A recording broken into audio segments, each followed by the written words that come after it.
ദേവമനുഷ്യന്റെ സ്നേഹഗീത അധ്യായം 29. നമ്മുടെ കർത്താവായ ഈശോയുടെ ജനനം. മൃഗങ്ങളോടൊപ്പം രാത്രി ചെലവഴിക്കാനിടയായ മേരിയും ജോസഫും പ്രവേശിച്ച ആ ഗുഹയുടെ അകം ഞാൻ കാണുന്നു. തീ പതുക്കെ കെട്ടുതുടങ്ങുന്നു. അത് സൂക്ഷിച്ചു കൊണ്ടിരുന്ന ആളും ഒന്ന് മയങ്ങുന്നു. മേരി കിടക്കയിൽ നിന്ന് തലയുയർത്തി ചുറ്റും നോക്കുന്നു. ജോസഫിന്റെ തല കുനിഞ്ഞ് നെഞ്ചോട് ചേർന്ന് ധ്യാനത്തിൽ മുഴുകിയതുപോലെയുണ്ട്. ഉണർന്നിരിക്കാൻ ആഗ്രഹിച്ചെങ്കിലും ക്ഷീണം അധികരിച്ചതിനാൽ അത് കഴിയുന്നില്ല എന്ന് മേരി കാണുന്നു. മേരി പുഞ്ചിരി തൂകുന്നു. ഒരു ശലഭം റോസാപ്പൂവിൽ വന്നിരിക്കുമ്പോൾ എന്ത് ശബ്ദമുണ്ടാകുമോ അതിലും കുറഞ്ഞ ശബ്ദം മാത്രം ഉളവാകത്തക്ക വിധത്തിൽ അവൾ എഴുന്നേറ്റിരിക്കുന്നു. പിന്നീട് മുട്ടുകുത്തുന്നു. ആനന്ദം നിറഞ്ഞു നിൽക്കുന്ന പുഞ്ചിരിയോടെ അവൾ പ്രാർത്ഥിക്കുന്നു. പിന്നീട് കൈകൾ വിരിച്ചു പിടിച്ച് പ്രാർത്ഥിക്കുന്നു. ഒരു കുരിശിന്റെ ആകൃതി പോലെ തോന്നിക്കുന്നു. കൈകൾ മുന്നോട്ട് നീട്ടിയും കൈവെള്ള മുകളിലേക്ക് തിരിച്ചു പിടിച്ചും പ്രാർത്ഥിക്കുന്നു. ഒരു മടുപ്പും കൂടാതെ ദീർഘസമയം അങ്ങനെ പ്രാർത്ഥിക്കുന്നു. പിന്നീട് മുഖം വൈക്കോലിനോട് ചേർത്ത് നിലത്തണച്ച് സാഷ്ടാംഗം പ്രണമിച്ച് പ്രാർത്ഥിക്കുന്നു. തീക്ഷ്ണമായ ദീർഘമായ പ്രാർത്ഥന. ജോസഫ് ഉണരുന്നു. തീ മിക്കവാറും കെട്ടുപോയെന്നും കാലിക്കൂട് മുഴുവൻ ഇരുട്ടായെന്നും കാണുന്നു. കുറച്ച് ഉണക്കപ്പുല്ല് തീയിലിടുന്നു. തീ വീണ്ടും കത്താൻ തുടങ്ങി. പിന്നീട് ചുള്ളികളും മുഴുത്ത കമ്പുകളും ഇട്ട് കത്തിക്കുന്നു. രാത്രിയിൽ നല്ല തണുപ്പാണ്. തണുപ്പ് 4 ഭാഗത്തു നിന്നും ഗുഹയിലേക്ക് പ്രവേശിക്കുന്നു. പാവം ജോസഫ് തണുത്തു മരവിച്ചിട്ടുണ്ടാവണം. കാരണം വാതിലിനോട് ചേർന്നാണ് അദ്ദേഹം ഇരുന്നത്. സ്വന്തം പുറംകുപ്പായമാണ് വിരിയായി വാതിൽക്കലിട്ടിരിക്കുന്നത്. കൈകൾ തീക്കടുത്ത് പിടിച്ച് ചൂടാക്കുന്നു. മെതിയടി മാറ്റി കാലും ചൂടാക്കുന്നു. തീ ശരിക്ക് കത്തി തുടങ്ങിയപ്പോൾ ജോസഫ് ചുറ്റും നോക്കുന്നു. എന്നാൽ ഒന്നും കാണുന്നില്ല. വൈക്കോലിൽ മേരിയുടെ വെള്ള ശിരോവസ്ത്രം നേരെ കിടക്കുന്നത് കാണുന്നില്ല. ജോസഫ് എഴുന്നേറ്റ് മേരിയുടെ കിടക്കയുടെ സമീപത്തേക്ക് പോകുന്നു. മേരി ഉറങ്ങുന്നില്ലേ? ഇങ്ങനെ 3 പ്രാവശ്യം ചോദിച്ചു. 3 പ്രാവശ്യം ചോദിച്ചു കഴിഞ്ഞപ്പോൾ മേരി തിരിഞ്ഞു നോക്കി പറയുന്നു, ഞാൻ പ്രാർത്ഥിക്കുകയാണ്. എന്തെങ്കിലും ആവശ്യമുണ്ടോ? ഒന്നുമില്ല ജോസഫേ. അല്പമെങ്കിലും ഉറങ്ങാൻ ശ്രമിക്കൂ, വിശ്രമിക്കൂ. ഞാൻ ശ്രമിക്കാം. എന്നാൽ പ്രാർത്ഥിക്കുന്നത് കൊണ്ട് ഞാൻ ക്ഷീണിക്കുന്നില്ല. ദൈവം നിന്നോട് കൂടെ ഉണ്ടായിരിക്കട്ടെ മേരി. നിന്നോട് കൂടെയും ഉണ്ടായിരിക്കട്ടെ ജോസഫേ. മേരി പൂർവസ്ഥിതിയിൽ വീണ്ടും പ്രാർത്ഥിക്കുന്നു. ഞാൻ ഉറങ്ങിപ്പോകാതിരിക്കാൻ ജോസഫ് തീയുടെ സമീപം മുട്ടുകുത്തി നിന്ന് പ്രാർത്ഥിക്കുന്നു. കൈകൾ രണ്ടും മുഖത്തോട് ചേർത്ത് പിടിച്ചാണ് ജോസഫ് പ്രാർത്ഥിക്കുന്നത്. തീയിൽ ചുള്ളികളിടുവാനായി കൈ ഇടയ്ക്കിടയ്ക്ക് മാറ്റുന്നതേയുള്ളൂ. തീക്ഷ്ണമായി പ്രാർത്ഥിക്കുന്നു. വല്ലപ്പോഴും ചുള്ളി ഒടിക്കുന്നതിൻ്റെയും കഴുത കുളമ്പുകൊണ്ട് നിലത്ത് ചവിട്ടുന്നതിൻ്റെയും ശബ്ദമൊഴികെ വേറൊരു ശബ്ദവും കേൾക്കാനില്ല. ഗുഹയുടെ മുകളിലുള്ള വിള്ളലിൽ കൂടെ ചന്ദ്രന്റെ രശ്മികൾ അകത്തു കടക്കുന്നു. അഭൗമികമായ ഒരു വെള്ളിക്കത്തി പോലെ മേരിയെ അന്വേഷിച്ചു വരുന്ന പോലെ തോന്നിക്കുന്നു. ആ പ്രകാശം ചന്ദ്രൻ ഉയരുന്നതനുസരിച്ച് പ്രകാശധാരയുടെ നീളം കൂടി വരുന്നു. അവസാനം അത് മേരിയുടെ ശിരസിൽ പതിക്കുന്നു. പരിശുദ്ധമായ പരിവേഷമായി മേരിയുടെ ശിരസിനെ വലയം ചെയ്യുന്നു. സ്വർഗത്തിൽ നിന്ന് ഒരു വിളിയുണ്ടായതുപോലെ മേരി തല ഉയർത്തുന്നു. പിന്നീട് എഴുന്നേറ്റ് വീണ്ടും മുട്ടിന്മേൽ നിൽക്കുന്നു. ഓ, എത്ര സുന്ദരമാണ് ഇവിടെ ഇപ്പോൾ! അവൾ ശിരസ് ഉയർത്തുന്നു. അവളുടെ മുഖം ചന്ദ്രരശ്മിയുടെ ധാവള്യത്തിൽ പ്രകാശിക്കുന്നു.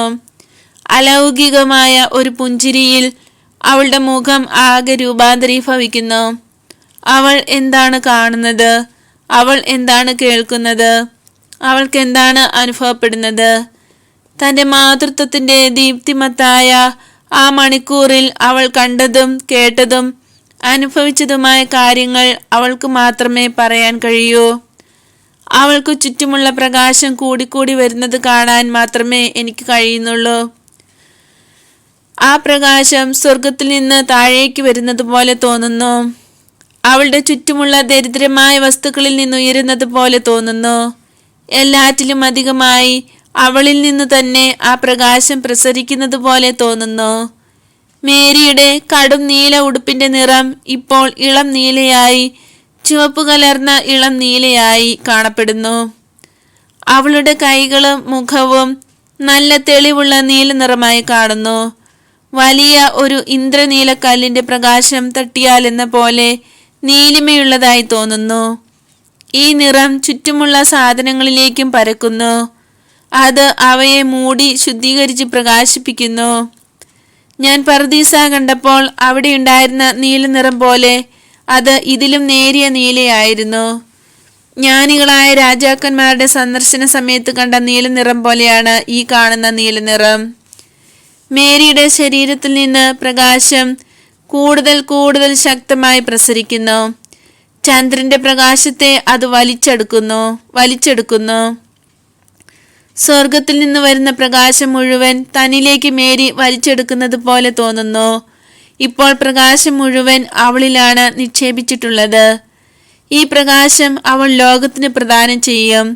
ആനന്ദദായകമായ, അപരിമേയമായ, നിത്യമായ ഈ സ്വർഗീയ പ്രകാശത്തിന് മുന്നോടിയായി ഒരു ഉദയം, ഒരു പ്രഭാത നക്ഷത്രം, പ്രകാശബിന്ദുക്കളുടെ ഒരു ധോരണി, തിരമാല പോലെ വലുതായി, ധൂപം പോലെ മേലോട്ടുയർന്ന്, ഒരു നദി പോലെ പ്രവഹിച്ച്, അതിലോലമായ തുണി കാറ്റ് തുലയുന്ന പോലെ പരക്കുന്നു.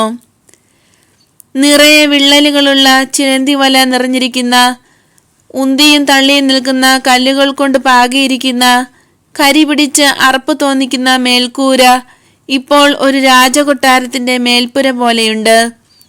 ഓരോ കല്ലും ഓരോ വെള്ളിക്കട്ട പോലെ, ഓരോ വിള്ളലും മേഘവർണ്ണത്തിലുള്ള മിന്നൽ പോലെ, ഓരോ ചിലന്തി വലയും വെള്ളിയും വജ്രവും കൊണ്ട് നെയ്തെടുത്ത മേൽക്കെട്ടി പോലെ മിന്നുന്നു.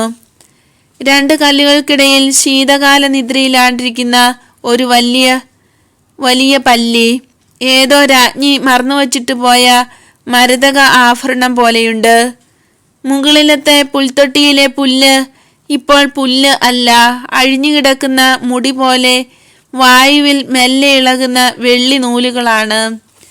താഴത്തെ പുൽത്തൊട്ടിയിലെ കറുത്ത തടി മിന്നിത്തിളങ്ങുന്ന വെള്ളിക്കട്ടയാണിപ്പോൾ. മുത്തുകൾ ചേർത്ത് ചിത്രപ്പണികൾ ചെയ്തിട്ടുള്ള പട്ടുപോലെയാണ് ഭിത്തികൾ. നിലത്തുള്ള മണ്ണ് പ്രകാശം കൊണ്ട് പളുങ്കുപോലെയായിരിക്കുന്നു. പൊങ്ങി നിൽക്കുന്ന മണ്ണും ചെളിയും ഭൂമിക്ക് അലങ്കാരമായി വിതറിയിരിക്കുന്ന റോസാപ്പൂക്കൾ പോലെ കാണപ്പെടുന്നു. കുഴികളായിരുന്ന ഭാഗങ്ങൾ ഇപ്പോൾ സുഗന്ധദ്രവ്യങ്ങളും പരിമള തൈലങ്ങളും വഹിക്കുന്ന വിലപിടിച്ച പാത്രങ്ങളാണ്. പ്രകാശം കൂടിക്കൂടി വരുന്നു. കണ്ണുകൾക്ക് താങ്ങാനാവാത്ത വിധം അത് അത്ര ശക്തമാണിപ്പോൾ. ആ പ്രകാശവലയത്തിനുള്ളിൽ കന്യക മറയുന്നു. പ്രകാശത്തിന്റെ ധവളമായ ഒരു മറ അവളെ അതിനുള്ളിലേക്ക് ലയിപ്പിച്ചതുപോലെ തോന്നുന്നു. അപ്പോൾ അതാ അതിൽ നിന്നും അമ്മ ഉയരുന്നു. അതെ, പ്രകാശം എൻ്റെ കണ്ണുകൾക്ക് സഹിക്കാറായപ്പോൾ മേരി തൻ്റെ അരുമജാതനെ കരങ്ങളിൽ വഹിച്ചിരിക്കുന്നതായി ഞാൻ കാണുന്നു. റോസ് നിറത്തിൽ തുടുതുടുത്ത ഒരു കുഞ്ഞ്, റോസാമൊട്ടുകൾ പോലെയുള്ള കൈകൾ ചലിപ്പിച്ചുകൊണ്ട് അത് ഒരു റോസാപ്പൂവിൻ്റെ ഉള്ളിലൊതുങ്ങുന്ന ചെറുപാദങ്ങൾ കൊണ്ട് ചവിട്ടുകയും തൊഴിക്കുകയും ചെയ്യുന്നു. പുതുതായി പിറന്ന ഒരാട്ടിൻ കുഞ്ഞിനെ പോലെ നേരിയ വിറയ്ക്കുന്ന സ്വരത്തിൽ കരയുന്നു. കരയുമ്പോൾ സ്ട്രോബെറി പോലെ ചുവന്ന അധരങ്ങൾ പിളരുന്നു. കുഞ്ഞു നാക്ക് വിറച്ചു മേലെണ്ണാക്കിൽ മുട്ടുന്നു. സ്വർണ്ണ നിറമുള്ള ശിരസ് ചലിപ്പിക്കുന്നു. മുടിയുടെ നിറം നിമിത്തം അത് മുടിയാണെന്ന് തോന്നുന്നതേയില്ല. കുഞ്ഞു ശിരസ് മേരിയുടെ ഉള്ളം കൈയിൽ ചേർത്തിരിക്കുന്നു. ശിശുവിനെ നോക്കി അവൾ ആരാധിക്കുന്നു. മേരി പുഞ്ചിരിക്കുകയും ഒപ്പം കണ്ണുനീർ വീഴ്ത്തുകയും ചെയ്യുന്നു. അവൾ കുനിഞ്ഞ് ശിശുവിനെ ചുംബിക്കുന്നു. ശിരസിലല്ല, നെഞ്ചിന്റെ മധ്യഭാഗത്ത്. നമുക്ക് വേണ്ടി സ്പന്ദിക്കുന്ന ചെറു ഹൃദയം അതിനിടയിലാണല്ലോ. അവിടെ ഒരു ദിവസം ഒരു മുറിവുണ്ടാകാനുള്ളതുമാണ്. അമ്മ ആ മുറിവിന് ഇന്നേ പരികർമ്മം ചെയ്യുന്നു തൻ്റെ പാപരഹിതമായ ചുംബനത്താൽ. കണ്ണഞ്ചിക്കുന്ന പ്രകാശം നിമിത്തം കാള ഉണർന്നെണീറ്റ് നിന്ന് തറയിൽ ചവിട്ടിയും മുക്കറയിട്ടും ശബ്ദം പുറപ്പെടുവിക്കുന്നു. കഴുത തല തിരിഞ്ഞു നോക്കി കരയുന്നു. പ്രകാശത്തിന്റെ ശക്തിയാലാണ് അവ ഉണർന്നത്.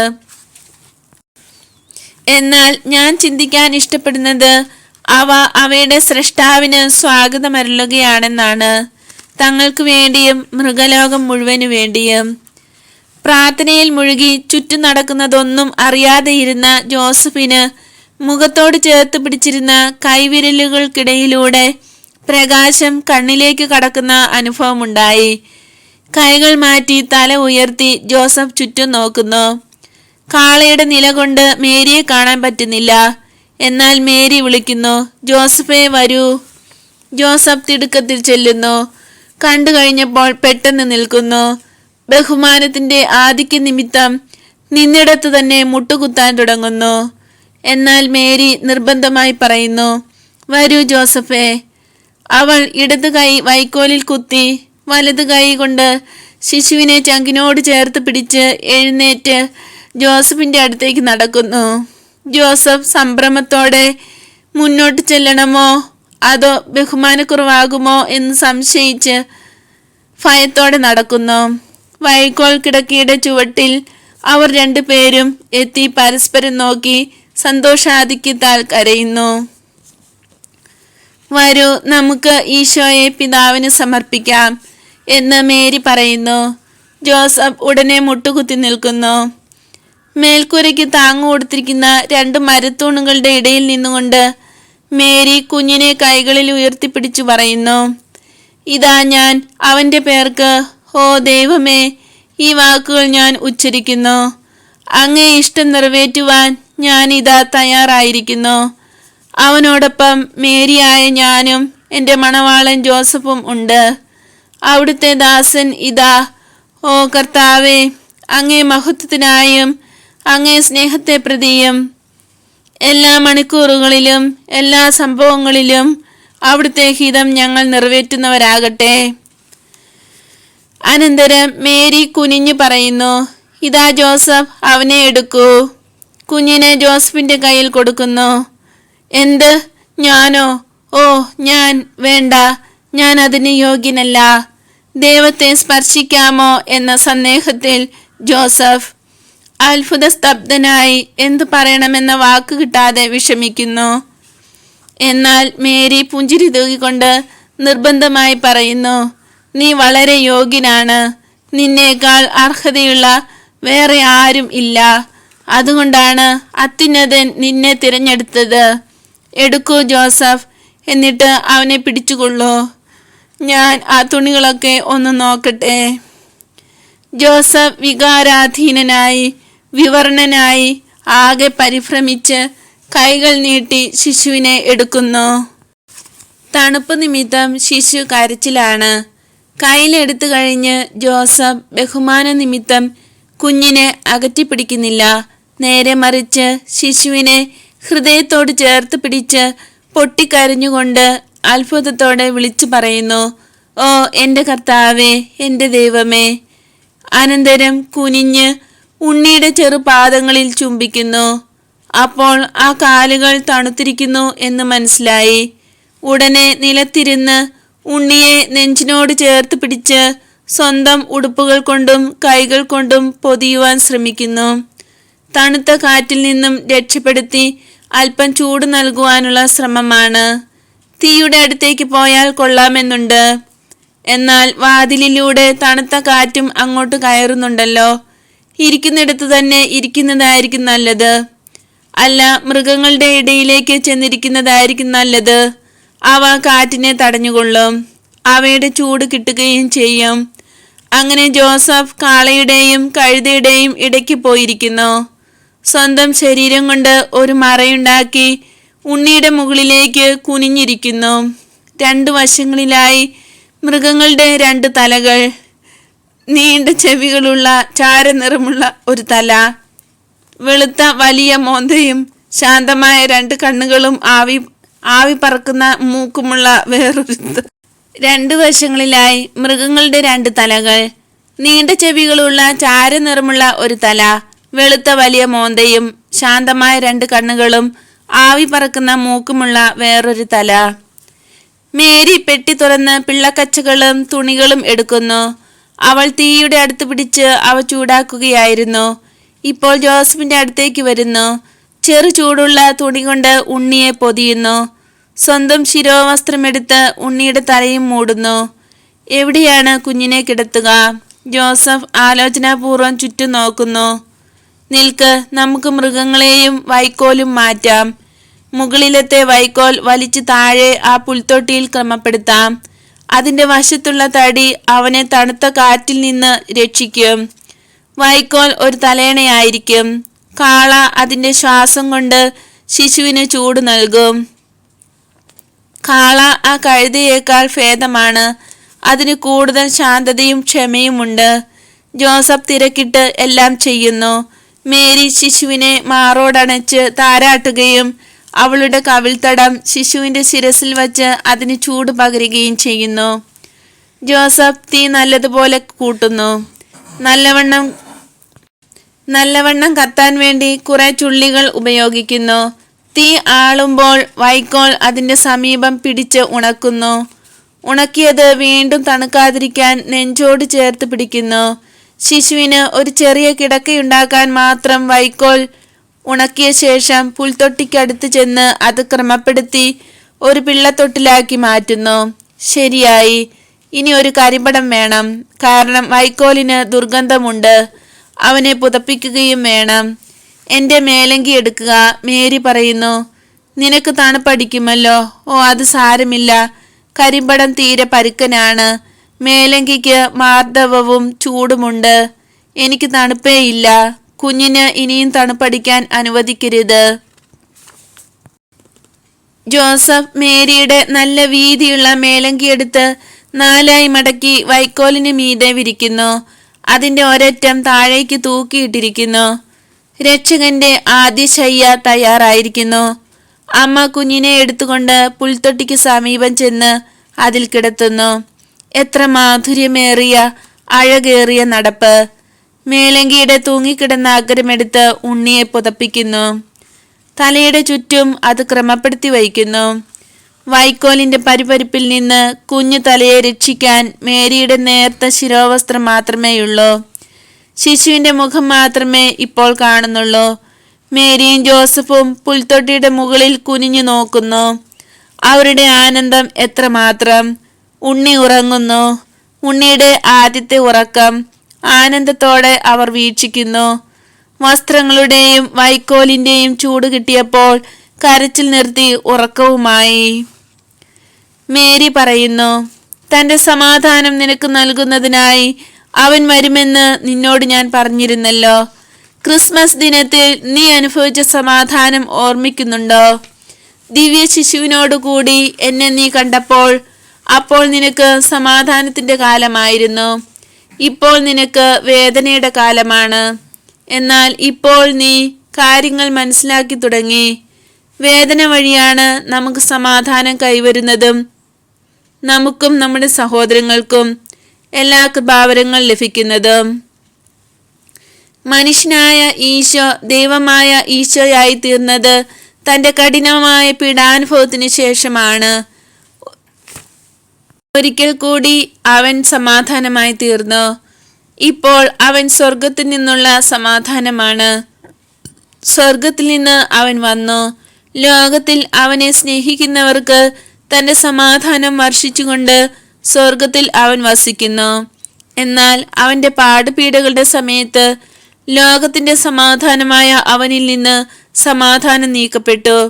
ആ സമാധാനമുണ്ടായിരുന്നെങ്കിൽ അവന് സഹനമുണ്ടാകുമായിരുന്നില്ല. എന്നാൽ അവൻ സഹിക്കേണ്ടിയിരുന്നു. അവസാന നിമിഷം വരെ കഠിനമായി സഹിക്കേണ്ടിയിരുന്നു. എന്റെ ദൈവമാതൃത്വം വഴി രക്ഷിക്കപ്പെട്ടവളാണ് ഞാൻ, മേരി. എന്നാൽ അത് സ്ത്രീയുടെ പരിത്രാണ സംഭവത്തിന്റെ ആരംഭം മാത്രമായിരുന്നു. എന്റെ കന്യാവ്രതം വഴി വിവാഹം ഞാൻ ഉപേക്ഷിച്ചു. അങ്ങനെ ശാരീരിക സന്തോഷങ്ങളും സംതൃപ്തിയും ഞാൻ വേണ്ടെന്ന് വച്ചു. തന്മൂലം ധാരാളം കൃപാവരങ്ങൾക്ക് ഞാൻ അർഹയായി. എന്നാൽ അത് മതിയായില്ല. കാരണം ഹവ്വായുടെ പാപം 4 ശിഖരങ്ങളുള്ള ഒരു വൃക്ഷമായിരുന്നു. അഹങ്കാരം, അത്യാഗ്രഹം, കൊതി, ജഡികാസക്തി എന്നിവയാണ് ആ 4 ശിഖരങ്ങൾ. വൃക്ഷത്തിന്റെ വേരുകൾ നിർജീവമാക്കുന്നതിന് മുമ്പ് ഈ 4 ശിഖരങ്ങളും മുറിച്ചു കളയേണ്ടിയിരുന്നു.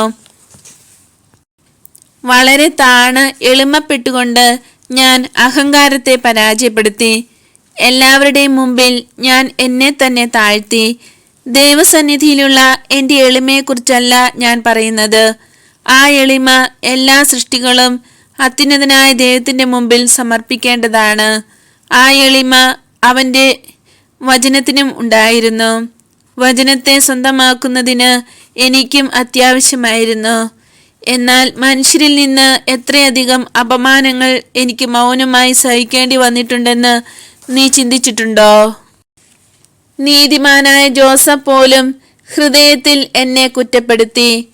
നീതിമാന്മാരല്ലാത്ത മറ്റുള്ളവർ എൻ്റെ സ്ഥിതിയെക്കുറിച്ച് എന്തെല്ലാം അപവാദങ്ങൾ പറഞ്ഞു പരത്തി. അവരുടെ ദൂഷണം പറച്ചിൽ തിരമാല പോലെ എൻ്റെ മനുഷ്യത്വത്തിന്മേൽ ആഞ്ഞടിച്ചു.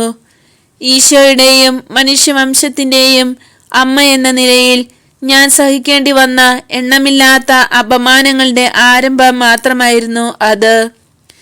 ദാരിദ്ര്യം നിമിത്തമുള്ള നിന്ദനങ്ങൾ, ഒരു അഭയാർത്ഥിനി എന്ന നിലയിൽ സഹിക്കേണ്ടി വന്ന എളിമപ്പെടുത്തലുകൾ, ബന്ധുക്കളുടെയും സ്നേഹിതരുടെയും ശകാരങ്ങൾ നിമിത്തമുള്ള വിഷമങ്ങൾ. സത്യം അറിയാതെ യുവാവായ ഈശോയോടുള്ള എൻ്റെ പെരുമാറ്റത്തിൽ ഞാനൊരു ദുർബലയായി എന്ന് അവർ കുറ്റപ്പെടുത്തി. 3 വർഷത്തെ ഈശോയുടെ പരസ്യജീവിത കാലത്ത് അനുഭവിച്ച പരിഹാസങ്ങൾ, കാൽവരിയിൽ ലഭിച്ച ക്രൂരമായ അപമാനം, ഈശോയുടെ മൃതശരീരം അടക്കം ചെയ്യാൻ ഒരു സ്ഥലമോ മൃതദേഹത്തിൽ പൂശുവാനുള്ള സുഗന്ധദ്രവ്യങ്ങളോ വാങ്ങാൻ കഴിവില്ലാതെ പോയ ദാരിദ്ര്യം നിമിത്തമുള്ള നിന്ദനങ്ങൾ. ഇങ്ങനെ ഞാൻ എത്രമാത്രം എളിമപ്പെടേണ്ടതായി വന്നു. എൻ്റെ പുത്രനെ സമയത്തിനു മുൻപ് തന്നെ ദൈവത്തിനായി ത്യജിച്ചുകൊണ്ട് ആദി മാതാപിതാക്കളുടെ അത്യാഗ്രഹത്തിന്മേൽ ഞാൻ വിജയം കൈവരിച്ചു. നിർബന്ധിക്കപ്പെടുമ്പോഴല്ലാതെ ഒരിക്കലും ഒരമ്മ തൻ്റെ കുഞ്ഞിനെ പരിത്യജിക്കാറില്ല. രാജ്യസേവനത്തിനോ വിവാഹ നിമിത്തമോ ദൈവം തന്നെ ആവശ്യപ്പെട്ടിട്ടോ തൻ്റെ മക്കളെ വിട്ടുപേക്ഷിക്കേണ്ടി വരുമ്പോൾ അവൾ അതിനോട് എതിർപ്പ് പ്രകടിപ്പിക്കുക സ്വാഭാവികമാണ്. ഒരു പുത്രൻ അമ്മയുടെ ഉദരത്തിൽ വളരുമ്പോൾ തന്നെ അമ്മയും മകനുമായി സുദൃഢ ബന്ധം സ്ഥാപിക്കപ്പെടുന്നു. അത് പൂർണ്ണമായി ഛേദിക്കുക ഒരിക്കലും സാധ്യമല്ല. പൊക്കിൽ കൊടി വിച്ഛേദിക്കപ്പെട്ടാലും മുറിഞ്ഞു പോകാത്ത ഒരു ഞരമ്പ് നിലനിൽക്കും. അത് അമ്മയുടെ ഹൃദയത്തിൽ നിന്ന് പുറപ്പെട്ട് പുത്രന്റെ ഹൃദയത്തിൽ ചെന്ന് ഒട്ടിച്ചേരുന്നു. ഇത് ഒരു ആധ്യാത്മിക സിരയാണ്. ശാരീരിക സിരയേക്കാൾ ഇത് സജീവവും പ്രതികരണശേഷിയുമുള്ളതുമാണ്. ദൈവസ്നേഹത്തെ പ്രതിയോ സൃഷ്ടികളോടുള്ള സ്നേഹത്താലോ രാജ്യരക്ഷയ്ക്കായോ മകനെ അകറ്റേണ്ടി വരുമ്പോൾ ഈ സിര വലിഞ്ഞ് അമ്മയ്ക്ക് കഠിനവേദന ഉളവാക്കുന്നു. മരണം മകനെ അപഹരിക്കുകയാണെങ്കിൽ ഈ സിര പൊട്ടി അവളുടെ ഹൃദയം തകരുന്നു. എൻ്റെ പുത്രനെ എനിക്ക് ലഭിച്ച ആ നിമിഷം മുതൽ അവനെ ഞാൻ ഉപേക്ഷിച്ചു. അവനെ ഞാൻ ദൈവത്തിന് സമർപ്പിച്ചു. അവനെ ഞാൻ നിങ്ങൾക്കായി തന്നു. ഹവ്വ ദൈവത്തിൻ്റെ കനി മോഷ്ടിച്ചതിന് പരിഹാരം ചെയ്യാൻ ഞാൻ എൻ്റെ ഉദരത്തിൻ്റെ ഫലത്തെ പരിത്യജിച്ചു.